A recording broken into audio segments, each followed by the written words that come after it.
I'm Zach Erwin, Regional Livestock Specialist with the University of Missouri Extension. This is your Extension update for the week of March the 26th. And it seems like we're always 3 days away from sunshine and 50-degree weather. You know, it must be pretty hard to forecast the weather anymore because it seems like you can make it a couple more days in this mud and you got the sunshine and the 50 degrees coming, and then you get a couple days down the road and it's still 3 days away. And so all I can say is hang in there.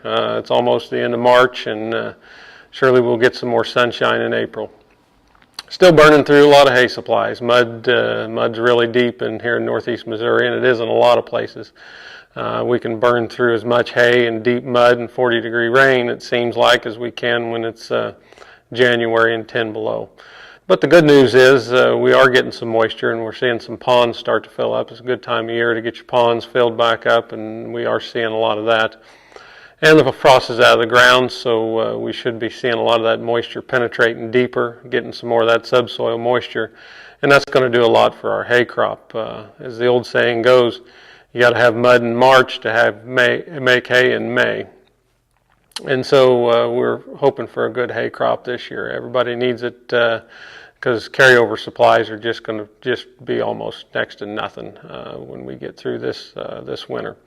Just a quick reminder, if you haven't already started doing it, it's a good time to start feeding your high magnesium mineral to your cows to avoid any grass tetany issues. Magnesium doesn't store well in the body or for very long, and so it's imperative that we start feeding a high magnesium mineral and get that magnesium in the blood for when grass time does come. And I know it's going to be, seems like it's going to be a while yet, and it probably will be. We're going to have a late arrival to spring.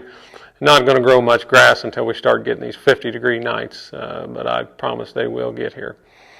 Another thing, it's time to start getting your bulls checked if you haven't already. We did have a lot of cold weather there in January, and if you have some frostbite issues with the scrotum, might make those bulls bad, and it'd be a good time to get those checked because we got a lot of bull sales coming up. And speaking of bull sales, there's one coming up this Saturday, 1 p.m. the F&T Livestock Market, Northeast Missouri Cattle Beef Improvement Association.